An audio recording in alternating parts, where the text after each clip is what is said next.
వీళ్ళు బుద్ధి జ్ఞానం ఉంటే నువ్వు అనకాపల్లి ఆ కోడిగుడి మినిస్టర్ ఏమో అంతకుముందు పిల్లా గోవింద్ ఆయన ఎమ్మెల్యే గారు తెలుగుదేశం ఎమ్మెల్యే 1 ఎకరం దగ్గర 7 సెంట్లు మొన్న నేను చూసి కడిగి వచ్చి అక్కడ 7 సెంట్లు ల్యాండ్ కాపు కార్పొరేషన్ కోసం కట్టుకోవడానికి ఇస్తే అది దొబ్బేసి నువ్వు వైసీపీకి కట్టేసావు. నువ్వు వైసీపీ ఆఫీసు ఇప్పుడు అక్కడ అది ఏదన్నా ఐటీ గురించి మాట్లాడమంటే కోడిగుడ్డు అంటాడు, గుడ్డు పెట్టింది అంటాడు అతను. అనకాపల్లి బెల్లం మీద షుగర్ ఫ్యాక్టరీ ఆపేసావు నువ్వు.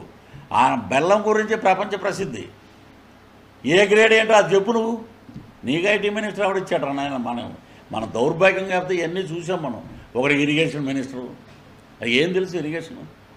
అవి రోజా గారు అయితే నెంబర్ 1 స్థానంలో ఉందంట, 27లో ఉంది మంది. ఏముంది? ఇవ్వండి. ఇప్పుడు ఎక్కడైనా సమీక్షలు ఉన్నాయా? ఒకటే, పవన్ కళ్యాణ్ గారికి 3 పెళ్ళిళ్ళు, పుద్దురాజు గారు వెనక నుంచి పట్టుకున్నాడు, నువ్వురా ముందు నుంచి పట్టుకుంటా నేను. ఇవే మీకు కావాల్సింది. ప్రజలు ఏం చేస్తున్నారు? ప్రజలకు మేము ఏం చేసాం? ఇప్పుడు మేము కలిసారు, మీడియా మిత్రులు పిలిచారు, ఏమంటే మీ అనుభవాలు చెప్పండి అన్నారు. అలాగే ఎక్కడైనా మీ శాఖల గురించి ఎవడైనా మాట్లాడా? అవి లేవు. 2 చోట్ల ఓడిపోయాడు. రోజా గారు 2 చోట్ల ఓడిపోయింది తెలుగుదేశంలో ఉన్నప్పుడు. ఇవి ఏంటంటే ఎలా ఉన్నాయంటే, కొన్ని మేము చెప్పకూడదు. అప్పుడు ఉన్నప్పుడు చూసాం, పవన్ కళ్యాణ్ గారు అయితే భీమవరంలో గెలిచాడండి ఆయన చెప్పి ఆపినట్టు ఆపారు. అది భూమన కరుణాకర్ రెడ్డి గారు ఏమో తిరుపతిలో గెలవల, సుగుణమ్మ గారు గెలిచారు తిరుపతిలో. ఆమెను పక్కన పెట్టారు. మా మీడియా మిత్రులందరికీ తెలుసు ఏంటనేది. ఏంటంటే ఒక సామెత ఉంది, ముస్లిమ్స్ మాకు చాలామంది ఫ్రెండ్స్ ఉన్నారు, గదాగా క్యామాలు దాల్కా మజా అని. గాడిదకేం తెలుసు గంధపు చెక్కల వాసన అని. పవన్ కళ్యాణ్ గారికి 55 ఏళ్ళు వచ్చింది. గాడిదల కంటే నీకెంత వచ్చాయో తల్లి నీకు? అబ్బాయి మా నాన్న ఆయన ఉన్నాడు నెల్లూరు, తెలుగుదేశం అధికార ప్రతినిధి. ఓయమ్మ ఇంత మాట అందా పృథ్వీ గారు? పవన్ కళ్యాణ్ ఈవిడికి ఎంత వచ్చినాయి? ఈవిడికి ఎంత 16?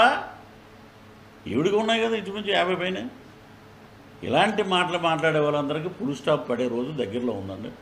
సో అద్భుతంగా ప్రచారంలో మళ్ళీ మిమ్మల్ని కలుస్తాం. మా స్ట్రీట్ ప్లేకి మీ మీడియా మిత్రుల దగ్గర నుంచే అద్భుతమైన రెస్పాన్స్ వస్తుంది. మా దాంట్లో సినిమా వాళ్ళు ఉండరండి. సినిమా వాళ్ళు లేరు, అంతా రాజకీయ నాయకులే. రాజకీయ నాయకులే ఎక్కువ మంది.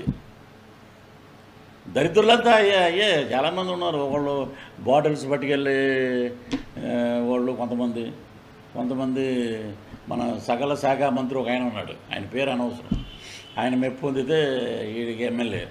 ఇప్పుడు ఆపరేషన్ లేకుండానే మోకాళ్లకు ప్లాస్మా ట్రీట్మెంట్. మీ ఆర్థోపెడిక్ సమస్యలన్నిటికీ రోబోటిక్ టెక్నాలజీ ద్వారా తక్కువ ఖర్చుతో శాశ్వత పరిష్కారం. Free consultation. ప్రతి ట్రీట్మెంట్ పై 20% డిస్కౌంట్. ఈ ఆఫర్ కొద్ది రోజులు మాత్రమే. త్వరపడండి. V9 hospitals 9281465842.